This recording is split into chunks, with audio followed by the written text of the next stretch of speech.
새직도, 장래도 이미 지나갔다. 그러나 내 몸은 여전히 병원 시계에 묶여 있었다. 40년 넘게 간호사로 살아오면서 새벽 5시 기상은 본능이자 생존이었다. 환자의 맥박을 확인해야 했고, 회진 준비를 해야 했고, 약물을 체크해야 했다. 그 습관은 남편을 떠나보낸 뒤에도 여전히 나를 깨웠다. 새벽 5시면 눈이 떠졌고 여전히 물을 끓이고 창문을 열어 바람을 들였다. 하지만 이제는 출근할 병원도 돌봐야 할 환자도 없었다. 그저 고모하게 흘러가는 시간만이 나를 맞이할 뿐이었다. 부엌 테이블에는 남편이 늘 앉던 의자가 그대로 있었다. 의자는 여전히 나를 향해 열려 있었지만 그 자리는 텅 비어 있었다. 선반 맨 앞줄에는 남편이 쓰던 컵이 그대로 남아 있었다. 나는 그 컵을 손에 잡았다가도 끝내 들지 못했다. 손끝이 닿는 순간 내 마음의 무너짐이 시작될까 두려웠기 때문이다. 설거지를 마치고 나면 일부러 그 컵만 따로 두었다. 언젠가 다시 쓰일 것만 같아서. 하지만 나는 누구보다 잘 알고 있었다. 그 컵을 다시 쓰는 사람은 이 세상에 존재하지 않는다는 것을.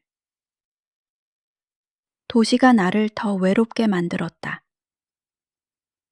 예전엔 병원 근무를 끝내고 돌아오는 길마다 환자의 숨소리와 동료들의 대화가 귓가에 맴돌았다. 하지만 이제는 아무 소리도 들리지 않았다. 밤마다 창밖에 내오는 화려했지만 그 밝음은 오히려 내 안의 고독을 선명히 드러냈다. 아파트 단지 복도는 늘 시끄럽게 오갔지만 내 집 문을 닫는 순간 세상은 고립되었다. 텔레비전을 켜도 웃음은 나오지 않았다. 배우들의 대사는 멀리서 울려 퍼지는 잡음 같았다. 남편을 잃고 난 후 가장 힘들었던 건 하루가 이렇게도 길다는 사실이었다. 병원에 다니던 시절에는 늘 시간이 모자랐다. 환자를 돌보고 서류를 쓰고 동료들과 상의하다 보면 하루는 금세 저물었다. 하지만 이제는 시계 초침이 멈춘 듯했다. 아침에 눈을 뜨면 저녁까지 한참 남아 있었다. 밥을 먹어도 맛이 없었고 책을 펼쳐도 집중이 되지 않았다. 나는 그저 빈 의자 앞에 앉아 시계를 바라보다 하루를 흘려보냈다. 가끔은 환청처럼 남편의 목소리가 들려왔다. 당신 퇴직하면 빵집 열자고 했잖아. 동네 사람들한테 따뜻한 빵 나눠주자 했잖아. 그는 늘 그 말을 하며 웃었다.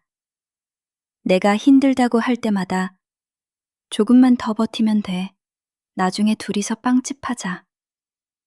라던 그 웃음을 나는 잊지 못했다. 하지만 이제 그 꿈은 홀로 남겨졌다. 남편이 떠난 후 서랍 속에서 낡은 노트를 발견했을 때 나는 한동안 눈을 감고 울었다. 노트에는 기름 얼룩이 번져 있었고 빛바랜 글씨가 남아 있었다. 거기에는 남편의 손글씨로 이렇게 적혀 있었다. 빵은 시간과 기다림의 합이다. 짧은 문장이었지만 그 글씨는 내게 숙제처럼 다가왔다. 남편이 못다 한 약속, 내가 대신해야 하는 과제가 남아있다는 듯이. 노트를 손에 쥔 채 나는 주저앉아 울음을 삼켰다. 한 장, 두 장을 넘기며 오래전 그의 필체를 따라가다 보니 마치 남편이 내 옆에서 여전히 말하는 것 같았다. 나는 도시에서 더는 살고 싶지 않았다. 간호사였던 내 정체성은 이미 벗어 던졌는데 아내였던 내 삶마저 사라지니 도시는 나를 비워낸 듯했다. 엘리베이터 안에서 만나는 이웃들은 형식적인 인사만 던졌다. 고생 많으셨어요. 힘내세요. 하지만 그 말 속에는 금세 잊어버릴 타인의 일이라는 무심함만이 담겨 있었다. 도시의 화려한 불빛은 나를 더 외롭게 만들 뿐이었다.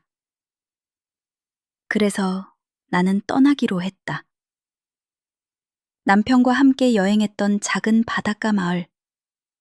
그곳에서라면 내가 남은 생을 다시 빚을 수 있을 것 같았다. 마을은 조용했고 바다는 늘 같은 파도를 반복했다. 그 파도 소리 속에서라면 내 울음도 덜 외로울 것 같았다. 짐을 싸면서 나는 수없이 망설였다. 서랍 속 유품 하나하나가 발목을 붙잡았다. 남편이 쓰던 안경, 바른 셔츠, 그가 좋아하던 만년필, 모든 것이 그 사람의 흔적이었다. 박스에 담으려다 다시 꺼내고 꺼내다 다시 담기를 반복했다. 결국 나는 최소한의 물건만을 챙겼다. 캐리어 하나, 종이 상자 2개, 그리고 남편이 아끼던 믹싱볼. 기차역 매표 창구 앞에 섰을 때 손이 떨렸다.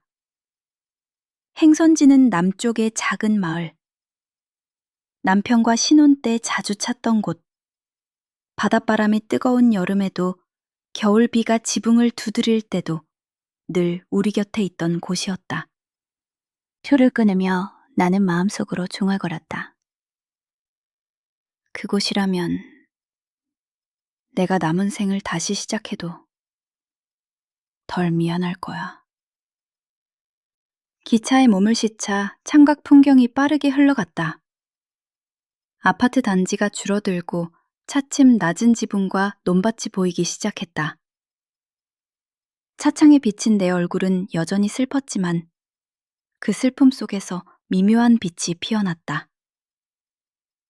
기차 흔들림에 몸이 뒤로 젖혀졌지만 마음은 오히려 앞으로 당겨지는 듯했다. 이제는 나만의 시간을 살아야 한다. 그 문장이 내 안에서 메아리 쳤다. 기차가 달리는 동안 나는 남편과의 기억을 되짚었다. 처음 만났던 순간, 같이 걷던 병원 복도, 퇴근 후 작은 분식집에서 나눴던 따끈한 국물, 그리고 그가 늘 꿈꾸던 빵집. 수십 년 동안 쌓인 기억들이 하나씩 스쳐갔다. 그 기억들은 내 눈시울을 붉게 만들었지만 동시에 앞으로 나아가게 하는 힘이 되었다. 마침내 기차가 멈추고 안내방송이 흘러나왔다. 종착역입니다. 나는 숨을 깊이 들이쉬었다. 그리고 조용히 속삭였다.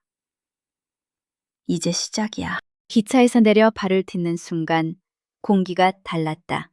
도시의 매캐한 매연 대신 바닷바람에 실린 소금기가 내 뺨에 닿았다. 플랫폼은 낮았고 역사는 작은 한층 건물에 불과했지만 그곳에서 나는 이상하게도 안도감을 느꼈다. 여기서는 숨을 크게 쉬어도 목이 따갑지 않았다. 마을은 내가 기억하는 것보다 더 느렸다. 횡단보도의 신호등은 오래 깜빡였고 차도는 거의 텅 비어 있었다. 낮은 지붕들이 줄지어 있었고 좁은 골목길에서는 빨래가 바람에 흔들렸다. 아파트 숲 대신 사람들의 목소리와 바람의 소리가 공간을 채우고 있었다. 나는 미리 알아본 작은 상가로 향했다. 방 2칸짜리 공간, 창고처럼 비좁았지만 나에겐 충분했다. 간판은 아직 달려있지 않았고 바닥에는 먼지가 쌓여 있었다. 나는 걸레를 들고 구석구석을 닦았다. 간호사 시절 환자의 침대를 정리하고 의료기구를 소독하던 습관이 손끝에 남아 있었다. 바닥을 닦으며 나는 생각했다. 이곳이 이제 내 병동이고 내 삶의 새병실이다. 며칠 뒤 중고 오븐이 배달되었다. 오븐 유리는 긁힌 자국이 있었지만 전원을 켜자 불빛은 여전히 단단하게 타올랐다. 나는 오븐 문을 열어 내부를 확인하며 손바닥으로 조심스레 닦았다. 마치 새로운 환자의 맥박을 잇는 것처럼 뜨겁고도 살아있는 기운이 손끝에 전해졌다. 오븐 앞에 서니 심장이 뛴다. 여기가 내가 새로 살아갈 자리라는 것이 실감났다. 밀가루 포대가 쌓였고 믹싱볼이 제자리를 찾았다. 조금씩 빵집의 형태가 드러났다. 나는 남편의 노트를 열고 첫 반죽을 준비했다. 하지만 결과는 참혹했다. 첫 반죽은 수분을 과하게 잡아 발효가 지나쳤다. 오븐 안에서 반죽은 희망처럼 부풀었다가 천천히 주저앉았다. 두 번째 시도에서는 반죽이 덜 발효되어 껍질만 색이 돌았다. 나는 고개를 숙이고 노트에 원인을 기록했다. 실내 온도 26도, 수분 72%, 과발효. 다음에는 68%. 남편이 남긴 빈칸을 내 글씨가 채워나갔다. 드디어 오픈 첫날. 간판도 없는 작은 가게에 사람들이 찾아왔다. 할머니 3명, 학생 2명, 호기심 어린 얼굴들이 가게 문턱을 넘었다. 나는 긴장한 나머지 계산을 잘못하고 종이봉투를 거꾸로 건네주었다. 바게트 한쪽은 속이 덜 익었고 한 어르신은 씹다가 고개를 갸웃했다. 나는 얼굴이 화끈거렸지만 웃음을 지어 보였다. 그 웃음조차 어색하게 굳어 있었다.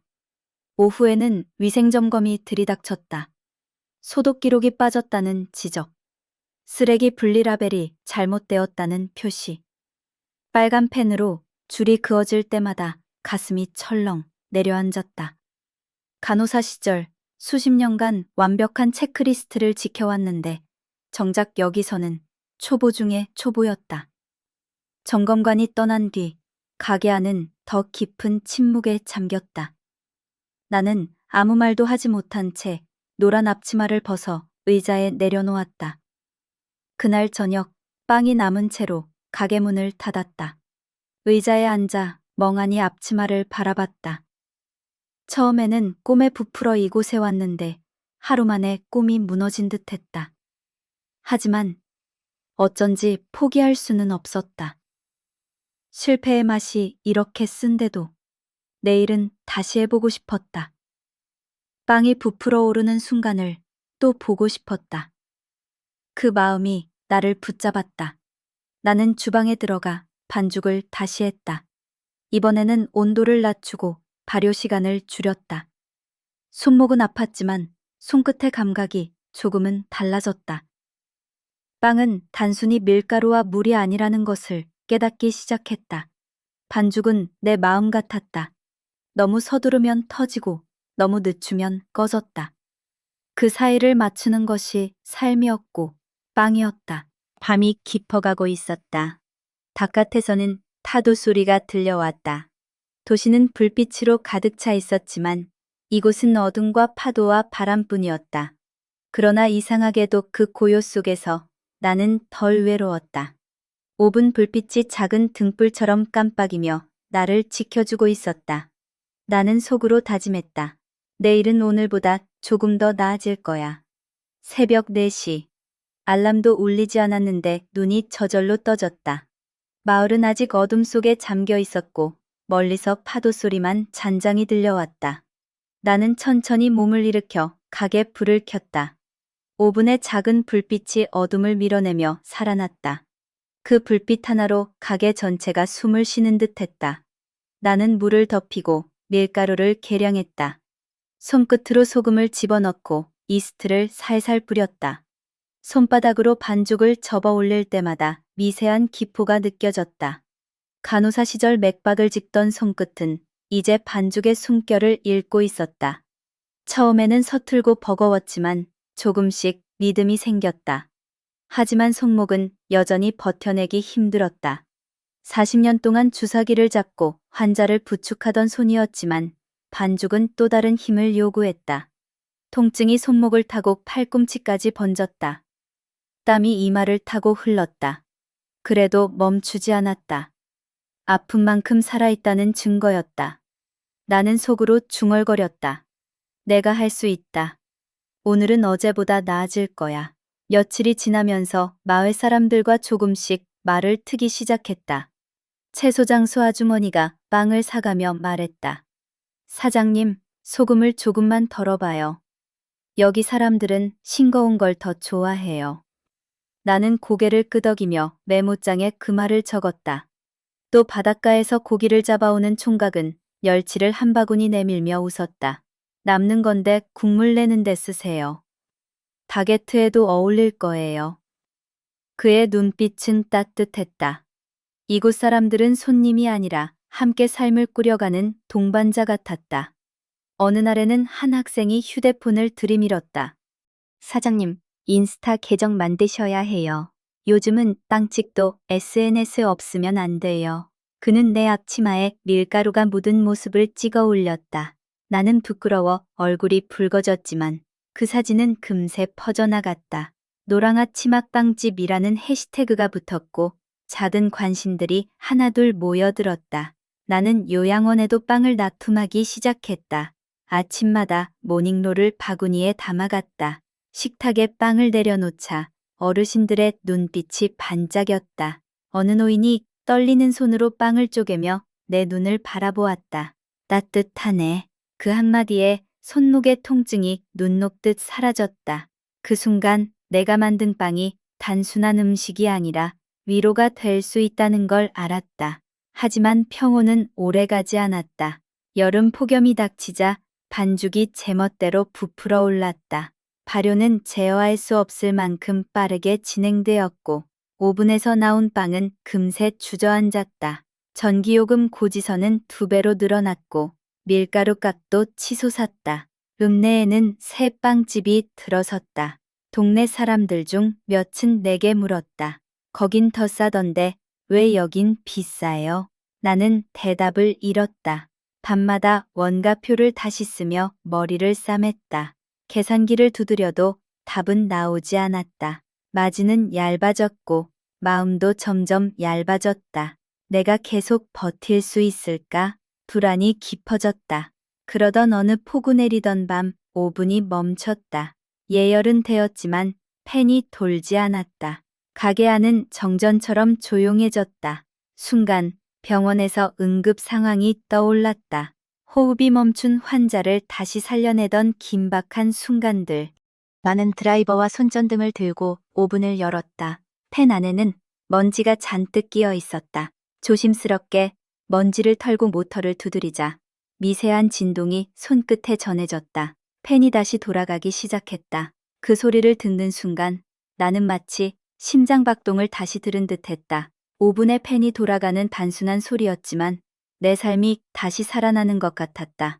나는 오븐 앞에 앉아 불빛을 오래 바라봤다. 빵은 실패했고 삶은 여전히 힘겨웠지만 적어도 오븐은 다시 살아났다. 그리고 나도 다시 살아날 수 있으리라는 확신이 밀려왔다. 이후로 나는 새벽을 기다리게 되었다. 실패해도 괜찮았다. 실패 속에서 배우는 것이 있었다. 발효의 시간, 반죽의 온도, 손끝의 감각, 매번 달라지는 변수를 맞추는 과정 속에서 나는 조금씩 강해졌다. 마을 사람들의 잦은 격려, 요양원 어르신들의 미소, 학생의 농담 같은 말들이 나를 버티게 했다. 삶은 여전히 쉽지 않았지만 나는 깨달았다. 실패는 나를 꺾는 게 아니라 단단하게 하는 과정이었다. 빵이 꺼져 내려앉을 때마다 내 마음도 주저앉았지만 다시 반죽을 시작하는 순간 나는 일어섰다. 그것이 빵이 내게 가르쳐준 삶의 방식이었다. SNS 계정을 만든 지 몇 주가 지났을 무렵 학생이 올려준 내 사진이 조금씩 퍼지기 시작했다. 해시태그에는 노랑 앞치마빵집이라는 글귀가 붙어 있었다. 사진 속 나는 밀가루가 묻은 앞치마를 입고 어색하게 웃고 있었다. 평생 간호사로만 살아왔던 내가 이제는 빵집 주인으로 불리고 있었다. 처음엔 낯설고 쑥스럽기만 했지만 그 사진을 보고 찾아온 이웃들이 내게 말했다. 선생님, 사진 보니 마음이 따뜻해져요. 혹시 나눔 같은 것도 해보실 생각 없어요? 그 말이 내 마음에 깊이 남았다. 나눔. 남편이 늘 입에 담던 단어였다. 그는 우리 빵은 단순히 배를 채우는 게 아니라 위로가 되어야 한다고 했다. 그 목소리가 귓가에 울렸다. 나는 며칠 밤을 고민했다. 정말 내가 할 수 있을까? 그러나 곧 답을 내렸다. 남편이 못다한 약속이라면 내가 이어야 한다. 나는 작은 종이에 글을 적어 붙였다. 매주 토요일, 기부 바게트.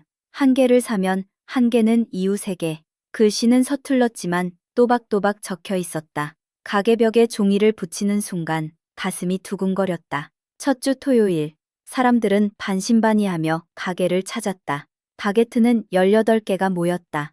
나는 빵을 손수레에 실었다. 노란 앞치마 끈을 단단히 묶고 거울 속에 나를 바라봤다. 여전히 주름진 얼굴이었지만 눈빛만큼은 환했다. 장터에 들어서자 사람들의 시선이 쏠렸다. 나는 손수레를 세우고 빵을 차곡차곡 올려놓았다. 고소한 냄새가 바람을 타고 퍼졌다. 어르신 한 분이 빵을 집으며 물었다. 얼마면 돼요? 나는 미소를 지으며 말했다. 오늘은 받은 만큼만 주세요. 그러자 사람들의 표정이 바뀌었다. 어떤 이는 지갑에서 1,000원짜리를 꺼냈고 어떤 이는 집에서 가져온 감자를 내밀었다. 또 어떤 이는 작은 귤 몇 개를 놓고 갔다. 테이블 위에는 돈과 과일, 쪽지가 함께 쌓였다. 한 청년은 내 앞에 앉아 노트북을 열었다. 사장님, 제가 포스터 하나 만들어 드릴게요. 이런 건 더 알려야죠. 그는 금세 알록달록한 포스터 시안을 보여줬다. 나는 얼떨결에 고개를 끄덕였다. 그 순간 마을의 작은 가게가 조금은 더 세상과 연결된 느낌이 들었다. 가게로 돌아온 나는 남편의 노트를 펼쳤다. 이미 수십 번은 넘겨본 페이지들이었다. 그런데 이번에는 우연히 뒷표지를 열었다. 거기에는 희미한 피랍이 남아 있었다. 밤은 누군가의 새벽을 가볍게 만든다. 너라면 할 수 있어. 0.5mm 샤프로 눌러 쓴 듯한 자국이었다. 순간 눈물이 왈칵 쏟아졌다. 남편이 남긴 마지막 편지 같았다. 그날 이후 나는 앞치마 매듭을 더 단단히 묶었다. 며칠 뒤 요양원에 빵을 배달하러 갔다. 복도마다 고소한 냄새가 번졌다. 한 어르신이 내 손목을 잡았다. 간호사 양반 맞지? 당신 숨소리가 참 안정됐네. 나는 웃으며 대답했다. 이젠 간호사가 아니라 빵 굽는 사람이에요. 그러자 그분은 고개를 끄덕이며 말했다. 빵도 약이 될 수 있지. 그 말에 가슴이 따뜻해졌다.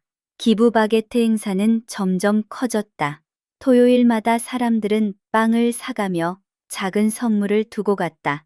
손편지, 과일, 직접 든 수세미, 마을에서 키운 채소까지. 어느 날은 아이가 동전 2개를 내밀며 말했다. 저도 누군가한테 드리고 싶어요. 그 말에 나는 눈물이 핑 돌았다. 작은 마음들이 모여 커다란 온기가 되었다. SNS에서도 반응이 늘어났다. 사진을 본 외지 사람들이 일부러 마을까지 찾아왔다. 어떤 이들은 도시에서 이런 따뜻함은 느낄 수 없어요. 라며 빵을 사갔다. 가게 문 앞은 점점 더 분주해졌다. 하지만 그 바쁨 속에서도 나는 외롭지 않았다. 남편이 남긴 꿈이 조금씩 현실로 피어나는 것 같았다. 나는 점점 깨달았다. 빵은 단순한 음식이 아니었다. 누군가의 하루를 버티게 하는 힘이었고, 누군가의 외로움을 덜어주는 따뜻한 숨결이었다. 내가 구운 빵이 누군가의 식탁 위에 오를 때, 그 빵은 단순한 반죽이 아니라 마음의 위로였다. 밤마다 가게 불을 끄고 오븐 앞에 앉으면 남편이 곁에 있는 듯 했다. 나는 속삭였다. 당신 말이 맞았어. 빵은 누군가의 새벽을 가볍게 만들어. 그리고 마음속 깊이 확신했다. 내 남은 생은 바로 이 길 위에서 이어질 것이라고. 겨울이 왔다. 창문에는 성에가 앉았고 새벽 공기는 바늘처럼 차가웠다. 하지만 오븐 불빛은 여전히 따뜻했다. 반죽을 접는 내 손끝에서 작은 생명이 숨쉬듯 꿈틀거렸다. 이제는 눈을 감아도 반죽의 상태를 가늠할 수 있었다. 수분 비율, 발효 시간, 손끝의 질감까지 내 몸이 기억했다. 삶도 빵과 같았다. 서두르면 터지고 늦추면 꺼진다. 그 중간을 찾아가는 것이 내가 배운 인생의 리듬이었다. 어느 날 읍내에 새로 생긴 빵집 사장이 내 가게를 찾아왔다. 그는 내 바게트를 조심스레 들여다보며 물었다. 예열 온도는 몇 도세요? 나는 웃으며 대답했다. 220도에서 15분, 그 다음엔 190도로 낮춥니다. 그는 고개를 끄덕이며 미소 지었다. 경쟁자라 생각했지만 사실은 같은 새벽을 버티는 동료였다. 우리는 잠시 오븐의 온도와 발효 시간에 대해 이야기를 나눴다. 그 순간 빵을 굽는 사람들만이 공유하는 묘한 유대감을 느꼈다. 봄이 오자 마을 장터에서 작은 축제가 열렸다. 아이들은 반죽을 만지며 웃었고 어르신들은 의자에 앉아 햇살을 받으며 빵을 맛보았다. 나는 의료 자원봉사자들과 함께 혈압을 재고 혈당을 체크했다. 빵과 건강 상담이 나란히 놓인 테이블은 내 두 개의 삶. 간호사였던 나와 빵집 주인이 된 나가 하나로 합쳐지는 자리였다. 축제의 마지막에 한 아이가 물었다. 할머니, 빵 굽는 거 힘들지 않아요? 나는 잠시 생각하다가 대답했다. 힘들지. 하지만 힘든 게 꼭 나쁜 건 아니란다. 힘든 만큼 보람도 있으니까. 아이의 눈빛이 반짝였다. 그 눈빛 속에서 나는 오래전 남편이 빵을 구우며 내게 보였던 설렘을 떠올렸다. 시간은 흘러 어느새 내가 이곳에 정착한 지도 1년이 넘었다. 여전히 새벽마다 일어나 반죽을 했다. 손목 통증은 완전히 사라지진 않았지만 통증마저 이제는 내 삶의 일부가 되었다. 그 고통 속에서 나는 살아있음을 느꼈다. 가끔은 자식들과 손주가 찾아왔다. 손주는 작은 손으로 반죽을 꾹꾹 눌렀다. 할머니, 나도 빵 구울래. 그 모습이 사랑스러워 웃음이 터졌다. 딸은 내게 말했다. 엄마, 예전보다 훨씬 밝아지셨어요. 나는 대답하지 못한 채 그저 빵을 오븐에 넣었다. 그러나 속으로는 고백했다. 그래, 이제야 나는 나답게 살고 있어. 밤에는 오븐 불빛 앞에서 남편의 노트를 펼쳤다. 빛바랜 페이지마다 그의 흔적이 남아 있었다. 나는 조용히 속삭였다. 당신 말이 맞았어. 빵은 누군가의 새벽을 가볍게 만들더라. 그리고 이제 내 새벽도 가벼워졌어. 창밖 바다는 주황빛 노을로 물들었고 나는 빈 의자 위에 노트를 올려두었다. 그 자리는 이제 더 이상 슬픔의 자리만은 아니었다. 새벽 5시. 여전히 눈은 저절로 떠졌다. 하지만 그때의 공허함은 사라졌다. 새벽은 이제 나를 짓누르는 시간이 아니라 내가 가장 자유로운 시간이 되었다. 오븐 불빛이 켜지고 반죽이 살아 움직이는 순간 나는 알았다. 이 시간은 누구의 것이 아닌 오롯이 나의 것이라는 사실을. 노란 앞치마 매듭을 묶으며 거울을 바라본다. 예전에는 슬픔의 리본 같았던 앞치마가 이제는 내 인생의 깃발이 되었다. 나는 웃으며 불을 끄고 속으로 중얼거린다. 새벽은 이제 나의 시간이다.